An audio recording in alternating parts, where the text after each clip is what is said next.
लोचन लोकपते विजयी भव वेङ्कटशैलपते स चतुर्मुख षण्मुख पञ्चमुख प्रमुखाखिल दैवतमौलिमणे शरणागत वत्सल सारनिधे परिपालय मां वृषशैलपते अतिवेलतया तव दुर्विषहैरनुवेल कृते प्रपराध सदैः हरितं त्वरितं वृषशैलपते परया कृपया परिपाहि हरे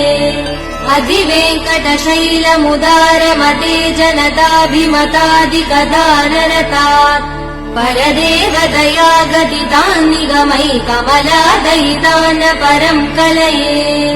कलवेणुरवावसगोपवधू शतकोटिवृतात् स्मरकोटिसमात् प्रतिवल्लविकाभिमदात् सुखदात् वसुदेव सुधान्न परं कलये।